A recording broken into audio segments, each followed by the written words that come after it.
Hello and welcome to Jinnah's series of webinars. Today's discussion is focused on the region's 40-year war, now morphing into a new phase of hostilities. This is without doubt a pivotal moment for the region, witnessing the pullout of US and NATO troops from Kabul after 2 decades, and Afghanistan descending into a new phase of war between the Taliban and the ANSF.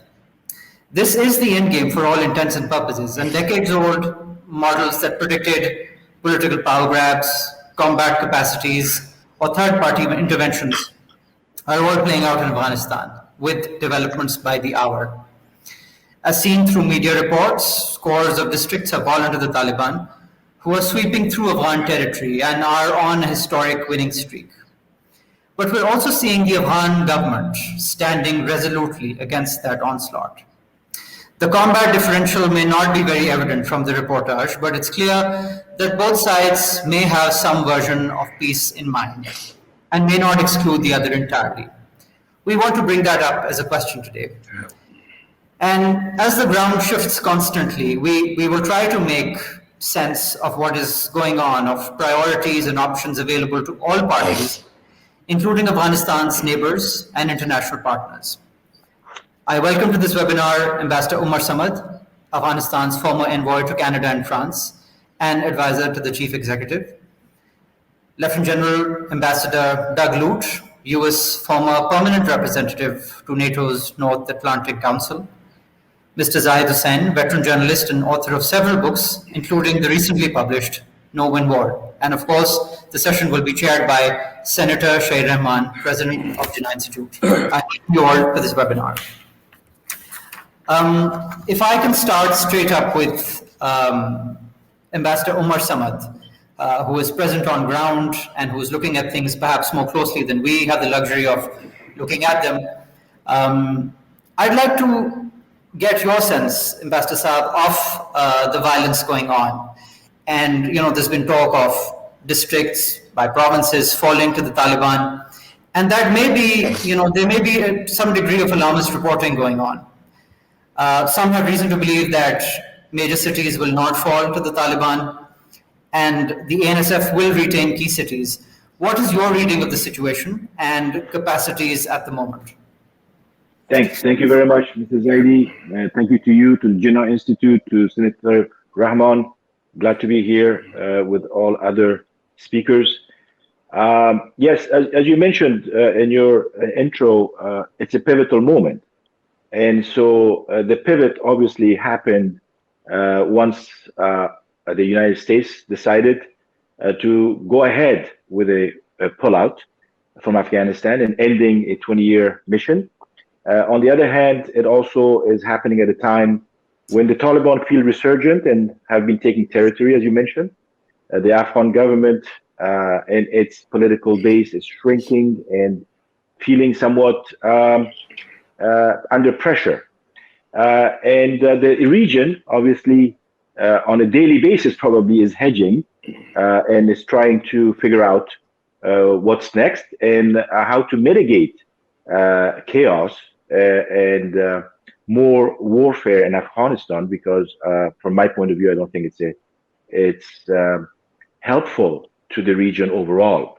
Having said this, getting to your question, I think that the question is, are the Taliban advancing with a strategy or just because of opportunities and the weakness of the other side, and they are taking advantage of that situation?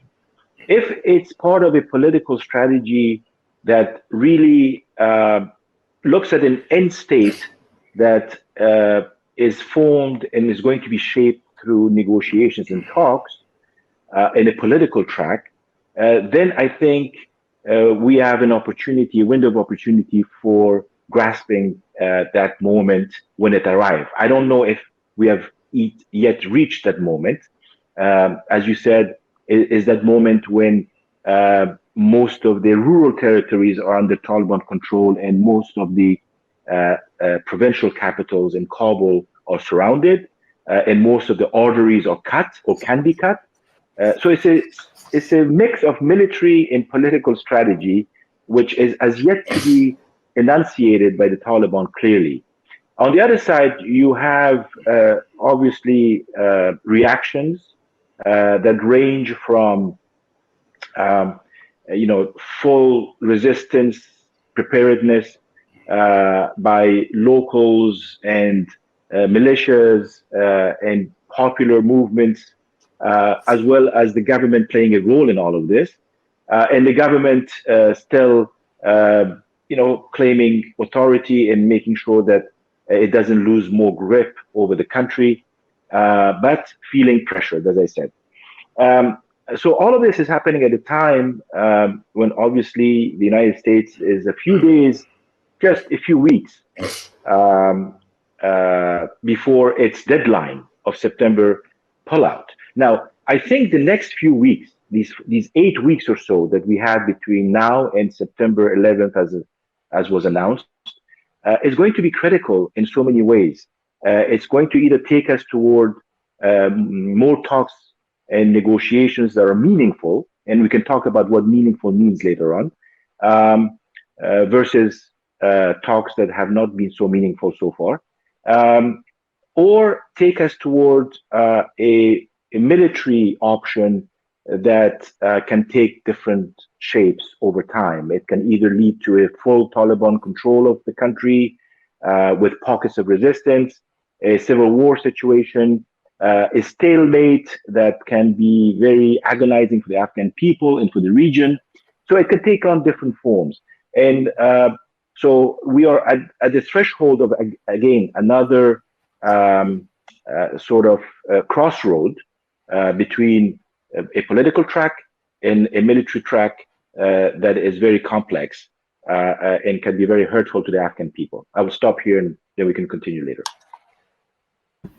Thank you, sir, for that thought. I'd like to refer that same question and parts of what Ambassador Omar Samad said to Ambassador Doug Lute. So the Endgame has been perhaps the most over-predicted event of the decade. And if it is here, then is this what the NATO slash US was thinking of? How do you make sense? What is your reading of the violence? Did you expect the post-pull-out phase to look like this? So I think this is a point, and I largely agree with what Mr. Samad just offered. It's a point where we're turning the page and moving into the next chapter. Here in the United States, we think of this as a 20-year conflict, but actually, more appropriately, it's at least a 40-year conflict, going all the way back to the 1979 Soviet intervention. And the Afghan people suffered enormously during this 40-year period, and the region has suffered enormously from the instability in Afghanistan. So this is not, I think, the end game, despite the title of this webinar. I think it's just the next chapter. Actually, what we see on the ground today is a continuation of a process that's been going on for some years. So this didn't start with the agreement with the Taliban in February of last year. It didn't start with the Biden decision and the announcement in March to complete the withdrawal of US troops. It actually started several years ago, maybe all the way back to 2014, when NATO turned security authority completely over to the Afghan National Security Forces. And since that point, frankly, we've seen a low profile but steady erosion of security, especially in the rural Pashtun areas. Now that process has accelerated in recent weeks and months, but this is the continuation of a process that really is playing out where the Taliban control the rural, especially Pashtun areas, and the government consolidates its lines, consolidates its control on the large population centers. Now, by large population centers, I don't include every one of the 34 provincial capitals. But I do include Kabul, Jalalabad, Mazar, Herat, Kandahar as examples. I believe the Afghan government has sufficient capacity to control those population centers. Whether they have the will and the fighting spirit within among the Afghan security forces, we will see. There have been some disturbing reports of sort of wholesale surrenders and so forth, which are very disturbing. But I believe that the Afghan security forces will consolidate control of those large population centers, and then, as Mr. Samad suggested, will reach a sort of security stalemate. And I'm hopeful that that security stalemate will then empower and accelerate the political track, and in particular, the track in Doha, Qatar, where for the first time in this whole experience, you have the Afghan government talking to the Afghan Taliban about the future of Afghanistan. And I think part of the underlying strategy of the Biden decision was to try to promote that conversation, Afghans talking to Afghans about the future of Afghanistan. So it's not endgame yet, it's still playing out. But I pretty much agree with what Mr. Samad offered in terms of we're headed to a point of security stalemate. So, Zahid Sahib, if I can put that to you, there's, it is beneficial to take a long-term view of war. It's 4 decades in the making. There is a continuum, very clear one. And if this is the next chapter, then we may be looking at a stalemate or a future event that Ambassador Douglas Lute is suggesting that may occur in the future. Right now, it may be difficult to look past the violence. And we have news that the Taliban are operating strategically. They're not taking on the big cities. They're just sort of operating in the hinterland, so to speak. Are they positioning for that stalemate already? What is the view from Pakistan? And we've written about this with your view as to what the violence is in your mind. You're on mute, sir.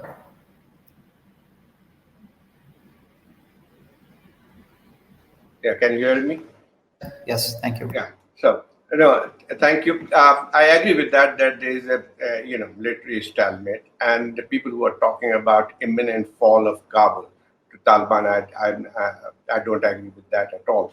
The situation at the moment is that kind of yes, Taliban have expanded their area of influence and under their control.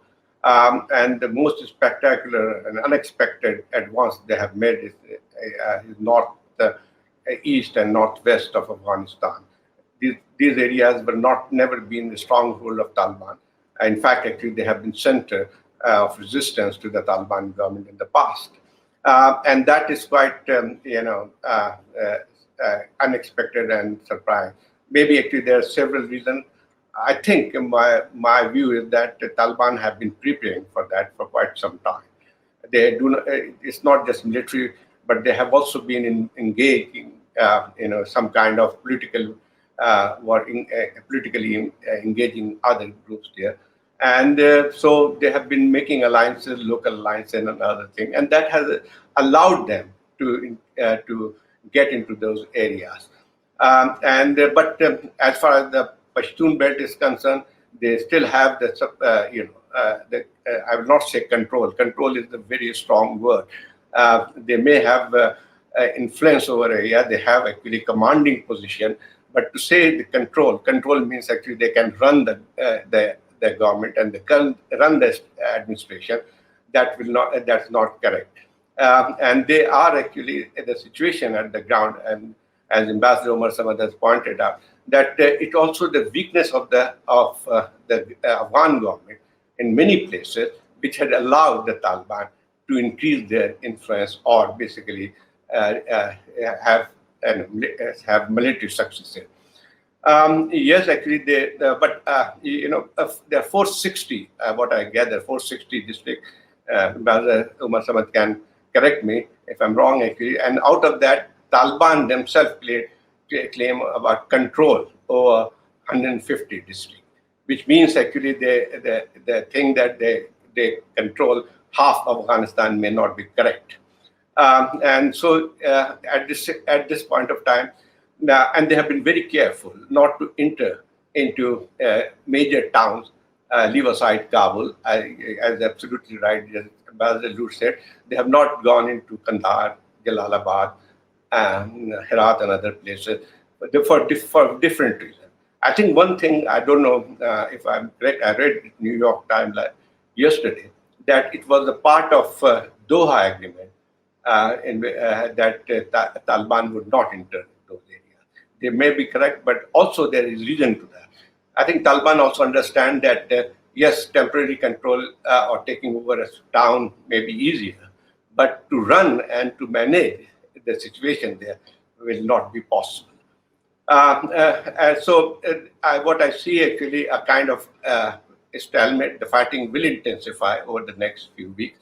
But the problem is from Afghan government side is that how would they manage it? How would they manage the situation? Can Afghan National Army resist or can present a resistance, that kind of resistance to the Taliban? That will be a big question mark. And what we have seen in North Afghanistan in some of the districts, that there was a bit of meltdown. I mean, like it was, it certainly should be cause of concern the way about hundreds of soldiers crossed into Tajikistan and took refuge there. So that is the quite alarming situation. The other thing is that with how long can they survive without the American forces and the support of the Western forces? And I think probably more concerning would be how long Americans could continue to finance the efforts, the military effort, because the Afghan forces are completely dependent on the financial support, not only from America, but also other Western countries. So how long that would come, that would be a big question mark. It takes us to 1990s situation, where after the Soviet withdrawal of Afghanistan, Najib government was much more powerful, and also because it had a much trained and professional army at that point. But they could survive for 3 years, despite Soviet withdrawal. But the government fell as soon as the Yeltsin withdrew the financial support. So that, I think, is the biggest fear. But and the other thing is that internal problem within the Afghan government and other members of ruling elite. That is going, like, for example, there's growing voices about setting up of an interim government in Afghanistan. Can it be possible? And the second thing is that how President Ghani could satisfy others. The other problem, I think, probably which should be concerned, is the rise of militias. There is a lot of talk about that. Some of they are old militias, like, for example, Dostam had militias for Atta Noor and Ismail Khan. But there are also other militias which are emerging in Afghanistan. That's a double-edged sword. They have certain association with the Kabul government. But on the other hand, the major reason is that to protect the fiefdom of certain leaders. That is much more of interest for them. The other problem is that militias maybe actually will help Afghan security forces to resist Taliban onslaught. But on the other hand, it will also diminish the control and authority of the Kabul government. So that's a scenario of more of a civil war-like situation. So I think that is that I feel that's a real situation. Last word actually on Taliban strategy. I think Taliban have a political strategy. They have not come out very clearly on that. They have not yet specified whether they would participate in any interim government, or they have talked about pluralistic system. But what is that about? That's not clear. So I agree with that. I think next few months are very, very important. And let's see what Taliban said, that they will come out with a kind of political peace proposal next month. So that will be quite interesting to see. Because Taliban should also understand that it's not 1990s. Afghanistan, despite all those problems, I mean, they cannot have a clean soil as they had in the past. And they also actually, the surrounding and neighboring countries have clear warning to them that no military, any government which comes through military means will not be acceptable. So Taliban are not dumb, actually, not to understand that. So let's see actually what happens next few weeks. Thank you. Senator Rehman? Rehman, if I can invite Yeah, your comment at this point. yeah. Um, I think it Please. may make more sense to, instead of one big final comment, to just share at the end of every, to just sort of put it together at the end of all these rounds. And I think that everyone's agreed in this round that yes, while we're looking at a continuation of conflict and obviously an escalation to a point, the security stalemate is the next few months or weeks we're looking at. However, there is still no clarity in how long this process will go, and the Taliban have promised a month, as I understand it, for presenting their new peace proposals. And I'm just wanting to dial this bit back here and say two things. One is that the Taliban would now be presenting proposals from a position of singular and unprecedented power over the last 20 years, after the last 20 years. So, given that the balance of power and military successes will testify to their clear military strength, they will have a fair amount of leverage on what they negotiate, depending on who they negotiate with. Because while it's been end game for the United States, and I hate to say this, but the lights went off at Bagram, and then they say that the Afghan caretakers there didn't even know about it. Unfortunately, there is still no clarity on, or certainly in Pakistan, and we're very close, on where this will go further. I mean, how will, Azad has said some of these things, but the issue of state solvency, of Kabul pushing back and being able to find space, navigate space, or negotiate space for a better political agreement or some kind of accommodation where it has not lost all sense of the old constitution, and many of the very important gains made by the United States and NATO over the time they were there.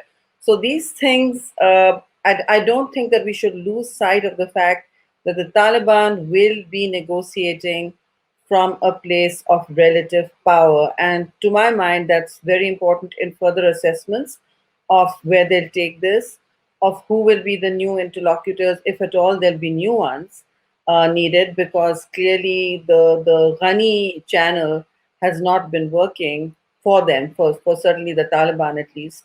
And we do feel in Pakistan that a great deal of the while the dust is still not settling, already there are reports on how Pakistan must take responsibility for much of the burden share. Now, I don't think we're in a position to do that.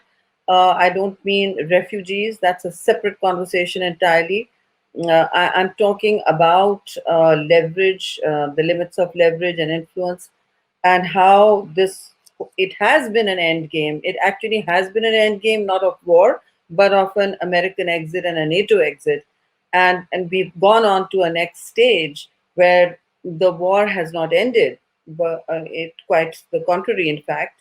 And as the violence escalates, the fog of peace is still growing, and we're asking ourselves, what threshold will we be at to negotiate anything or to support any more markers or benchmarks for peace or constitutionality when the Taliban hold more territory than they have had before, when they have made strategic decisions about what to block off and what not. I mean, they've started with the north as well.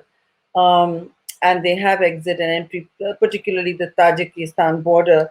So they're looking. They've learned from history. Clearly, their political savvy, their smarts, their military strategy, all seems to be predicated on important learnings from history. So I reckon they know this is not the 1990s.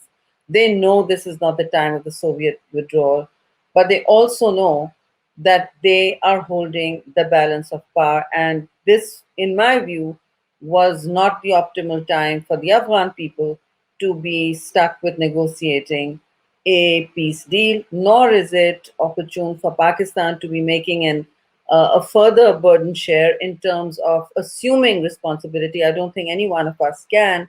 And I'd like some clarity on why there was no attempt to have a regional conference and at a time when the Taliban was still keen to. After the announcement of the July 4th exit, or which they knew about, the accelerated exit, they were not willing to come to Istanbul because, again, they held the balance of power, and that is what all this is about. So, unfortunately, the whole business of statecraft is coming down to that for Afghanistan. And who holds the balance of power is going to negotiate the best terms.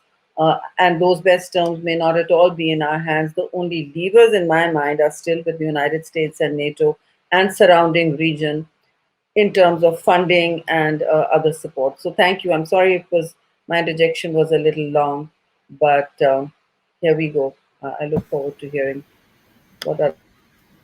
Thank you for that, Senator Rehman. I think that summed up and brought several key points to the discussion. If I can just maybe pick up one or two points from there and offer that to Ambassador Doug Lute. The balancing of power, the markers of peace that may differ between parties, the benchmarking of constitutionality, as Ambassador Rehman says. There may be, perhaps it may be premature to talk of the big tent where it emerges, perhaps a Bond Part 2, if that's coming anywhere. We do know that Iran has hosted a group already this week. If a settlement or a conversation has to emerge, what are the timelines that we're looking at? What are the proposals that we may consider? And of course, very importantly, the power differentials that are emerging in the field, those have to be brought on course, as well as dissimilar constitutional framings, right? An emirate versus the Islamic Republic of Afghanistan. Now, all of that, if I can ask Ambassador Doug Lute to come in and address some of Senator Rehman's points. Ambassador. Sure. So first to respond to Sherry Rahman's point about balance of power, I don't think we've arrived yet at a balance of power. We have an imbalance. And so we haven't yet arrived at an equilibrium. We're moving towards an equilibrium. My estimate is that we'll arrive there when the Taliban have sort of exhausted themselves in the rural areas and the government still retains the cities. We'll see. I'm not certain of this, but I think that that's the most likely outcome. We should not be fixated too much on the number of districts that the Taliban controls or contests and so forth. Why? Because these are somewhat artificial political divisions. There are some 400 districts in Afghanistan, many of which are small, sparsely populated, very remote, and not of any particular strategic value to the stability of the state. So counting districts here could be deceiving and be simply an illusion of control and political power that doesn't exist. With regard to different diplomatic openings, you mentioned the talks this week, I think, in Iran. There have been talks in Moscow. Pakistan has hosted in the past talks. There was the proposal, and I think the opening for Turkey to host talks. So there's no lack of venues, potential venues. I think what's important here is that over the last 10 years, the diplomatic dimension of this struggle has been on again, off again. I remember when then Ambassador Rehman and I were working together in Washington on this front. The United States made an initial outreach to then an emerging political office in Doha when a gentleman by the name of Tayyip Aga ran the political office in Doha. And this is a full 10 years ago. This was the counterpart diplomatic dimension of the military surge, the Obama surge in Afghanistan. And it was always 2 steps forward, at least 1 step back. In fact, on a good day, it was 2 steps forward, 1 step back. Often it was 1 step forward, 2 steps back. There was opposition within the US government at times. There was opposition among regional players. There was at times opposition among the Taliban, within the Taliban, and prominently within the Afghan government under then President Karzai. So only recently, over the last couple of years, have we reached a point where we finally have a venue in Doha. And as I said earlier, we have the two main political parties, the Taliban and the Afghan government, at least in the same room, talking about the same problem, which is to fashion the future of Afghanistan. So I'm reasonably optimistic. At least we have the venue. And now I think when we establish a balance of power, when we establish a security equilibrium, that the weight will shift to the diplomatic dimension. Shifting to the diplomatic dimension, Ambassador Samad, if you could come in on that. You do have a timeline in mind. You've also mentioned a stalemate versus a military confrontation. What is emerging in your mind will occur over the next 3 to 6 months? You'll have to unmute yourself, sir. You're still on mute.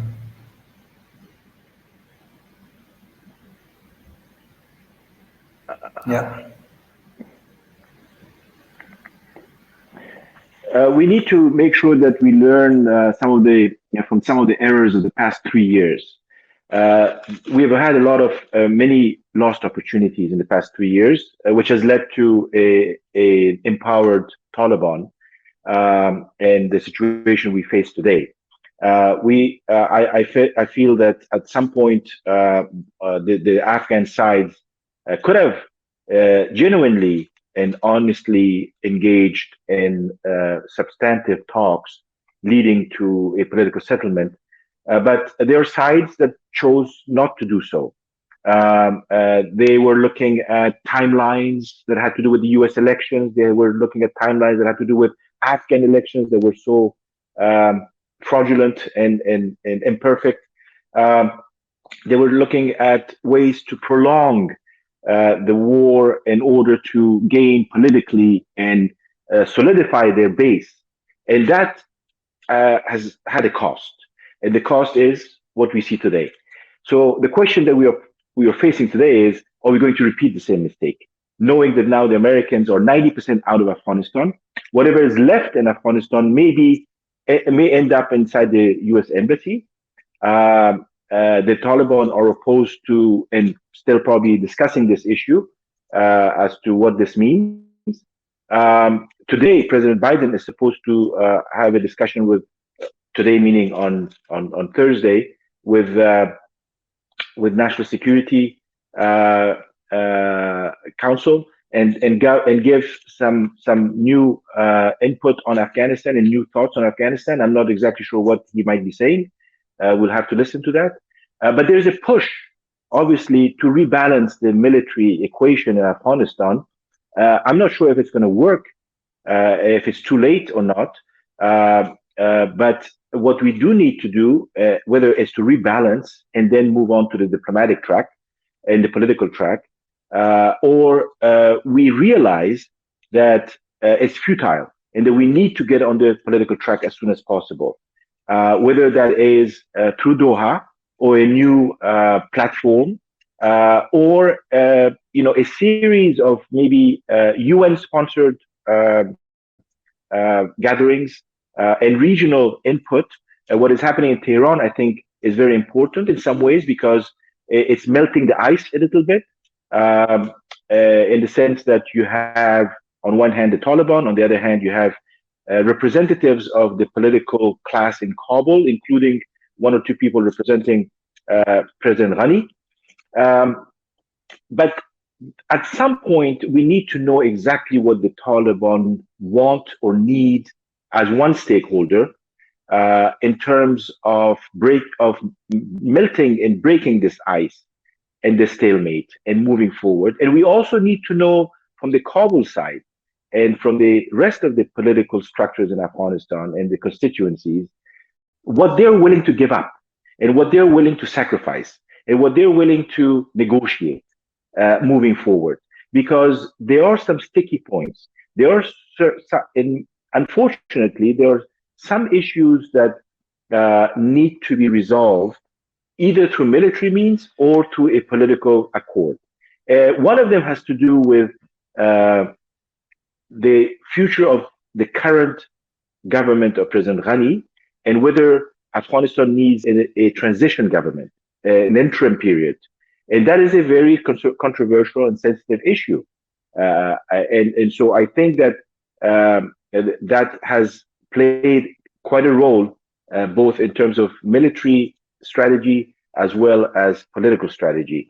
So we are heading towards this, not really knowing who holds which cards and which cards will be played in the next few weeks. The American decision is going to be important. There's pressure in Washington to continue or to have some type of military engagement in Afghanistan continue until September. Some people even advocate for post-September military engagement. So that has to be figured out as to exactly what is meant by that, and how the Taliban will react, how the region will react. So we are very much still in a confused state right now, and a much more complex situation than what some people pretend to be. Zahid Saab, you've written a book recently, and in which you've explored the motivations of competing groups as they come to the table. But a very clear articulation by Ambassador Omar Samad there, who says that the sticky points, in his view, are the future government led by Mr. Ghani, the interim government, which is, a bit of presents reason for caution, concern, anxiety. What is your view on this? And if you could also reflect the view from Islamabad on interim setups emerging in Kabul. You'll have to unmute yourself, sir. Thank you. Yeah, I'm unmuted. Can you hear me now? Yes. It's a very pertinent question, I must say. But the thing is that, there's yes, Taliban may have some kind of strategy, but they still actually cannot, it's not very clear what they really would like to. Their first objective at the point is to expand as much military control over the area so that they could actually be in a better position to talk to the Kabul government. And I think that is their strategy so far. And during that period, they will also like to make local alliances. That is the political side of it. It's not just they are banking on the military gains, but also on they have some kind of political strategy to have support, to expand their political support base also. And they would like also to have that kind of made of not just one representing one ethnic group, but also actually other ethnic groups also in Afghanistan. So will they be successful or not? That's a totally different thing. The thing is that here comes the political question. Taliban knows that actually beyond that, they will face a lot more difficulty.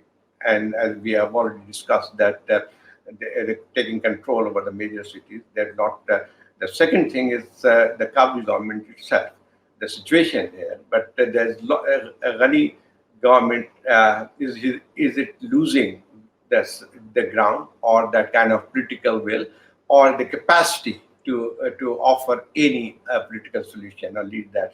I think that will be also very crucial at this point of time, because there have been voices in Afghanistan and demanding actually the interim government. But interim government will also not be easy. Every group, every political leader has its own understanding of what should it be. Like President Karzai, in fact, actually some of the interviews I've seen, he has come out with some of the Hamid Gilani has been talking about some kind of interim arrangement. And lately, actually, I've also heard a statement with Ahmed Shah Massoud's son, who has also emerged on the political scene, is there. He is also demanding interim government. So, but still, actually, what is there any particular leader in Afghanistan at this point of time which could emerge as non-controversial and could lead this situation? I think probably one of the obstacles, and I think probably Taliban know it very well, that actually who will be the interlocutor in that. Ghani, I think probably what has emerged over the last few months, that they would not like to talk to President Ghani in power, being in power. So so whether an interim arrangement with certain other person taking charge will help breaking the ice, that is still questionable. One cannot sure about it. The other thing about Taliban, actually, we have missed that. There's changing dynamics after Doha Agreement and after the withdrawal of American forces from Afghanistan. Over the years, actually, Taliban's main slogan was, and on which they tried to mobilize public support in Afghanistan, was actually jihad against foreign powers, foreign occupation army. And once the Americans have left, actually, so the whole dynamics changes. Now Taliban have to convince their supporter, and also, they will be fighting Afghans now. That's much more of an intra-Afghan conflict becoming. And how it would going to help Taliban, that will be a big challenge for Taliban also. Like, it's not so easy to say that, okay, Americans have left, now let's fight out the others. And also it will reduce to a power struggle. Purely power, today what's happening is a power struggle. So I think these are the challenges which the next few months we will see, actually, because my other question is, I think, is that what will happen to Afghan national forces? So far, what we have seen in some of the area, defection is at highest rate. There has been, actually, as I earlier said, has been meltdown. So in a way, actually, about that scenario, it's a very big, some nightmarish scenario, that without ample financial support from America, they need about not $3 billion, much more than that. And then actually, that if Afghan army's fragmentation starts, then what will happen? That will aggravate situation. And what we have seen in the past, 92, we have seen when the Najib government fell, Afghan army disintegrated, and then some people went to with Masham Masood, some others with Gulbuddin Hikmatyar and whatever. So that's what we have seen. So what is going to happen is quite important. That will they turn into militias? Will they go into to one militia or the other? I think that is going to be the real. So the major challenge is to how to keep or maintain that unity in our Afghan army, and then actually what is going to happen in Kabul itself. So these are the two questions which will determine the course of events in Afghanistan. I think probably I'll just say a little bit about Islamabad. You asked me about what is. Well, actually, there's basically a concern, and also actually some kind of hope that things will settle down. Concern is that the fallout effect of a civil war, a possible civil war in Afghanistan, or growing instability in Afghanistan, will be huge in Pakistan. It's again, actually, I repeat, it's not 1990 situation. Pakistan has just come out. It has been fighting its own battle against the militancy and insurgency, and they had succeeded in clearing the tribal area. But now, actually, we have already seen the religious parties and the militant groups. They are celebrating it as a victory for Taliban in Afghanistan. That's a very dangerous thing today. That is any success of Taliban will boost the morale of those militants, and that should be Pakistan's major concern. And we have already seen some rising activities of former Pakistani Taliban. So it's not about Afghanistan only. It's about the region.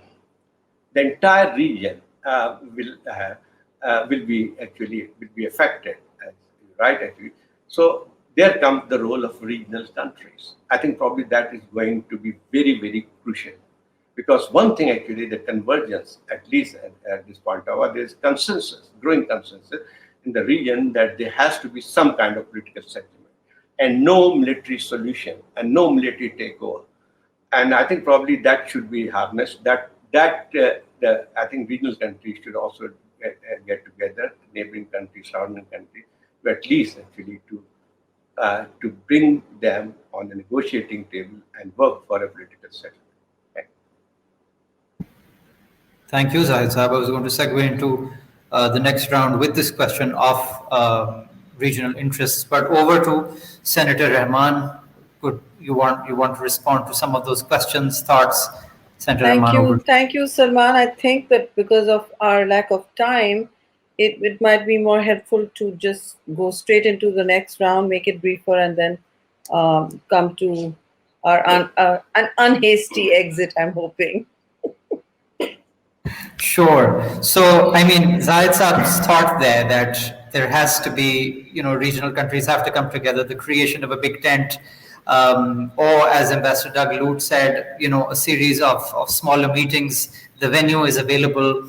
But oftentimes when these big top events happen, the frameworking comes together, but it falls to Afghanistan's neighbors to really live out the experience of increasing hostility, violence, conflict. Refugees cross the border, arms contraband, ideologies often follow. Now, not to paint doomsday scenarios, and there has been a sense of optimism in this conversation, which I've picked up on. But I'd like to hear from everybody what Afghanistan's asks would be from if such a bond two, for example, were to happen. And then what would be Pakistan's or regional concerns? I'd like to, if anybody would like to go ahead with that question. And then Senator Rahman, over to you. Yeah. Just one addition to that. Please. It seems to me, I mean, everyone's agreed here in this room and many others that there's like never before an urgent need for a political solution. In my view, as the more time that gets the more time passes, more water under the bridge, more power to the Taliban. And here is what I mean when I say balance of power. They have much more power than they've had before. This affects the quality of the negotiation, the terms of engagement that they agree on, and whether they will even concede more than they have been willing to. Why should they? I mean, it just stands to no reason that even with a stalemate in place, they would want to concede more than they have in the past, which has a series of implications for the reason. I don't want to go into that, but seems to me that to accelerate the process, two things are needed. One, I've been calling it Bond 2, maybe that's a misnomer, but because the Afghans do want to engage responsibly as a political entity, especially after Doha, and a unity candidate of sorts. This is a tribal society, and even in non-tribal societies, even in the most sophisticated democracies, people do respond to a leadership model, and that is perhaps healing and unifying. Do you folks have any idea in mind of who that unity candidate could be, who to sort of bring the Taliban and the other side to the table? Because when you start talking about what would Afghanistan agree to, Afghanistan's already in two parts. So let's just say who would agree to what? Who would be that candidate? And if so, what would a Bond 2 look like now? Ambassador Samad, would you like to go first? I will try. It's the $1 million question. If and when we reach that point, we all sort of pointed out to the what I consider a strategic miscalculation on the part of Mr. Ghani's team in Kabul, that by prolonging all of this, that it will help him or help Afghanistan. What it has done is helped empower the Taliban further and made it more difficult to negotiate over issues that Afghans have to talk and negotiate in the future. But again, there's still hope and optimism that at some point we will reach the stage where genuine talks and authoritative talks and substantive talks are going to take place. Now, how to reach that point, and this question of a bond too.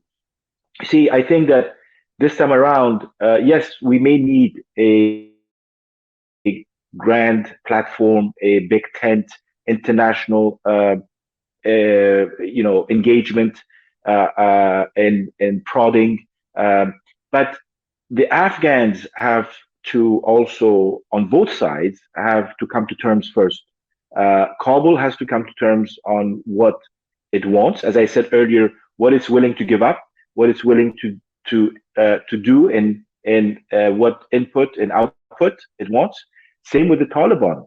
It has to be clear as to where each side stands over the future. We need to make sure that there's not I think that the issue of one figure, as you bring it up, Senator Rehman, a unifying figure is important at some stage, of course. Nobody's going to give you any names at this point. I'm not even sure if there's consensus within constituencies on that. It has to be part of a process. It has to be really part of a Afghan process of coming to that decision. Others can play a constructive role, hopefully. The good thing right now is that the region, in my opinion, is very much aware of the risks that are involved and what needs to be done going forward. And by the region, I mean the neighbors in the first instance. All 6 neighbors, in my opinion, now are more aligned, have more consensus on the steps to be taken right now than they did before. Now, beyond the region, obviously, there are differences of opinion.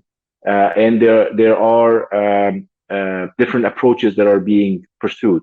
That could complicate and can complicate. There's obviously, from the Afghan side, there is this expectation that Pakistan continue to play a constructive role, and if it hasn't, that it should prove to the Afghans that this is not the Pakistan policy of the past. This is not strategic depth. This is not trying to empower one group over others in Afghanistan. That Pakistan has changed its views. That Pakistan has a different outlook on the future, and it can benefit from a stable Afghanistan that's broad-based, that's more democratic, and obviously that is stable. So there's a lot to gain from that. And Pakistan has, I think, still more to prove to the Afghans and to others. But at the same time, so do others. India has to prove its goodwill. Iran, the Russians and the Chinese obviously are concerned. We even have Turkey now wanting to play a role, which has brought up some questions as to exactly what is Turkey intending to do. Why does it want to manage the airport in Kabul? What is at stake? So Turkey has to also be transparent about all of this, so we can move forward. Otherwise, it's going to become a messier situation. And the one thing that we do want to avoid is to make sure that Afghanistan once again becomes a proxy battlefield.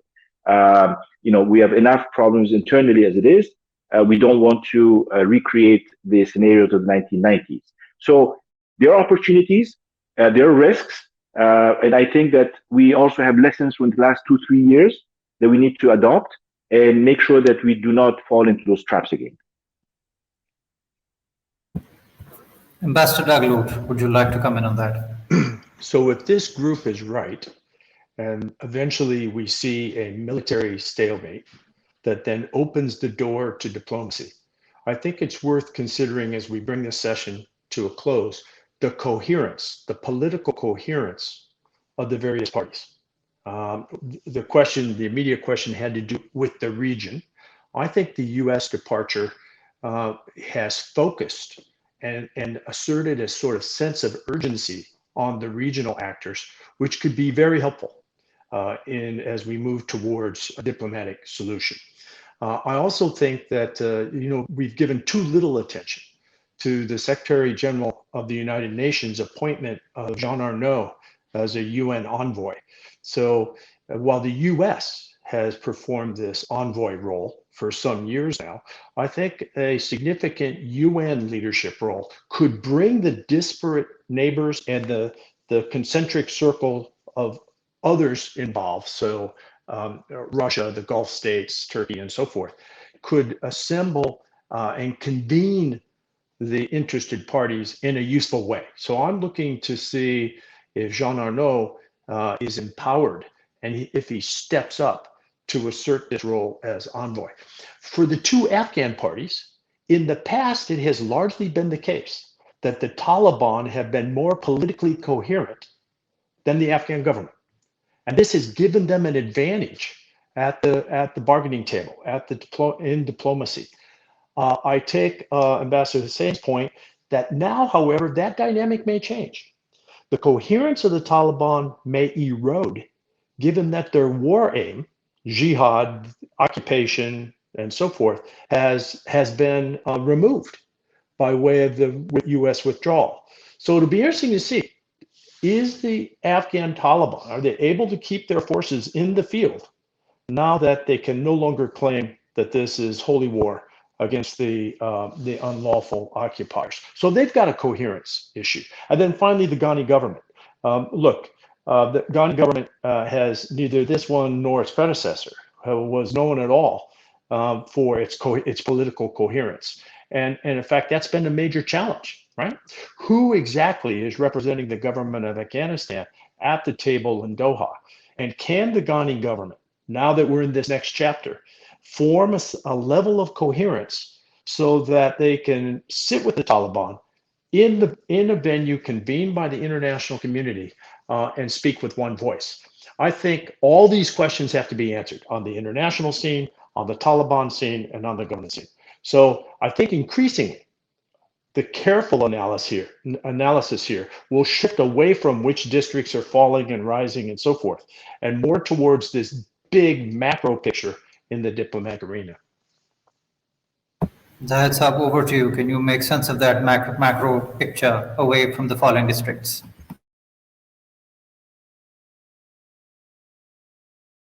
You will have to unmute yourself, sir. Okay.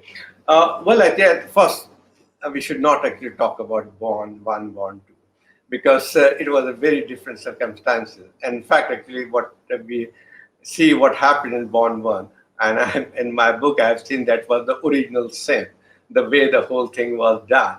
So don't say that we have to go back to Bond 2 in that way. So, and that circumstances were completely different at that time. That was actually after American invasion, there was a vacuum and there was the government needed to be installed. And that's how it happened in history. So there's no issue as such. Here, actually, the situation is different, that the warring sides in Afghanistan have to sit together and find some solution, and so themselves. So that name something else, not Bond type of agreement. The other thing is that Ambassador Samad has said Pakistan's thinking of view of a strategic depth. Well, is it not relevant at all? In fact, over the years, we have seen Taliban have made Pakistan a strategic depth, and now we are actually much more fighting against that. That menace. We have seen actually over the last 20 years what happened. The country had been fighting its own bloody war against those Tehrik-e-Taliban, Pakistan specific. There may be some kind of a difference of objective at that point. Afghan Taliban were much more focused in Afghanistan. Pakistani Taliban were basically wanted to impose their Sharia law. The worldview is not different. They are not actually, they have same worldview.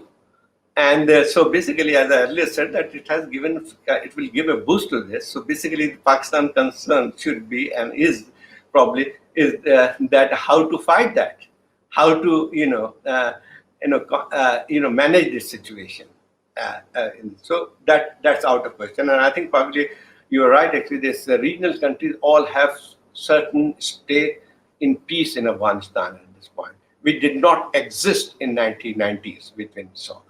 And absolutely, actually, Afghanistan conflict over the last 40 years has never been purely Afghan conflict. Always, actually, there has been a strong external factors. Countries have fought proxy wars there and all kind of things. So now at least there is some kind of ray of hope that all those countries have a stake in peace in Afghanistan. It's not in the interest of any of these countries you mentioned, Iran, Pakistan, Russia, China, to have that kind of war going on in their backyards or their country.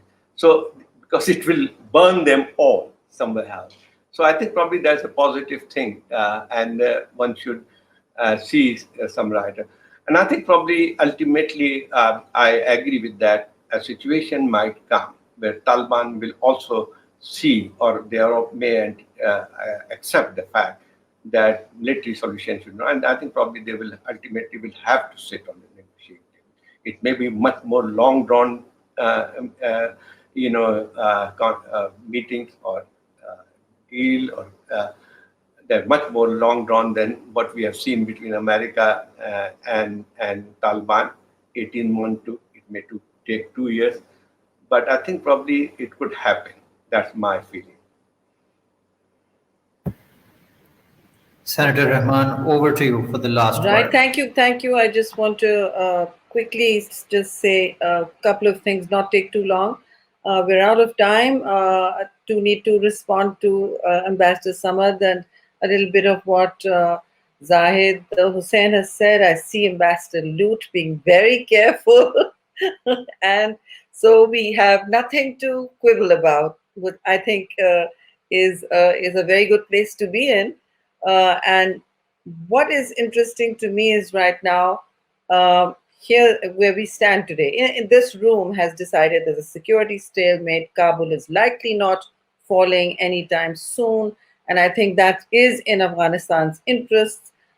We all want to preserve gains made in the last 20 years, and that the Taliban or Afghanistan or even the region is not what it used to be. Having said that, there is still a clear historical overhang on this entire equation, which is entirely unromantic in nature, but which speaks to a great deal of residual anxiety, which perhaps may be a little misplaced coming out of Afghanistan, specifically about Pakistan having strategic interests. I think Zahid has spoken to that a little bit, but peace is crucial for Pakistan's own stability right now. And we are literally at a place where we're saying we were holding our breaths for a long time collectively, all the security establishment, the political elites in Pakistan, even the people who live near the border, that, well, if peace does not gel before the United States retreats, the Taliban have more than the time in their hands. They have the power and the ability, therefore, to negotiate far better terms than they've even not conceded so far. So those who've been delisted, who were sanctioned ones, are on the table as interlocutors. Those who were listed are still to be out there. And I think they're going to be striking hard bargains because they are in a position to strike hard bargains, and which is a function of the timing and coming back to a balance of power. Had the negotiations begun in, say, 2012, when things were not quite so balanced on the battlefield with the Taliban, then instead of talking and fighting, or a lot more talking had gone on, as Pakistan had recommended repeatedly, we perhaps would have seen a different endgame and post-endgame outcome. Right now, we are in a very gray area where there's no unity candidate because it's too premature, whereas now would have been a good time for that person to have emerged. because without that person, nothing will go forward. Secondly, the regional taking of responsibility in the international distribution of risk was something Pakistan certainly is seeking. It is not something we need to prove anymore. I mean, I think the time has come with a lot of worry about what will come in from instability towards Pakistan. I think everybody is like brace, brace, brace, starting from refugees to various degrees of 50 shades literally of instability coming in to Pakistan, and we are not looking forward to that. So I don't think there's anything in terms of shedding strategic depth, again entirely irrelevant to today's context, that we should have to prove. Yes, Pakistan's been quiet because I think it's time for others also to step up, and we are not holding on to any ethnic group or the Taliban as our preferred option in Kabul. In fact, quite the contrary. What is important is the cliche that we've all been repeating, and even the United States has, that the peace process and the outcome, particularly of that peace process, the outcome more than the process, has to be Afghan-led and Afghan-owned. And I think that's really where the problem has begun and ended to a great extent. That having left the situation, I mean, I've met with many Americans who are like, well, we've done what everyone wanted, Afghan-led and Afghan-owned, so own it and lead it. And if you hear Pakistan and the region saying the same thing, we're also in trouble. But at this point, I don't think that there is much more of a do more that Pakistan can do. In fact, quite the contrary, I think it's time Afghanistan produced its unity candidates, stood up for a joint agenda that could be processed faster than it is being today. There are many venues available. The international community will provide it. And I think even if there is the slightest ray of hope in the steps going forward, then I think there will even be a great deal of strategic depth in the assistance and support that will come from the international community to Afghanistan. Other than that, I don't think there's any question of any other strategic depth, quite to the contrary. And with those words of hope, I also want to say, well, hope is not a plan, and I think there needs to be a plan. And for that, really, I'm going to squarely say the Afghans have something to prove, and it's time to move forward. And I think they can. I think you can, and everybody is here to support that. Certainly the region, and I'm hoping the United States too. So with those words, I'm still would love to ask many more questions, take this further. Perhaps we'll pick this up again very soon with all of you. And thank you so much for your time. I know it was 10 a.m. in the morning for Ambassador Lute, and for also for you, Ambassador Samad. Thank you for the morning time, and for Zahid for the evening time. And of course, your valuable insights and putting it out there. So thank you once again for all the great work you're doing from the Jinnah Institute. And thank you, Salman, for moderating this excellently. Thank you.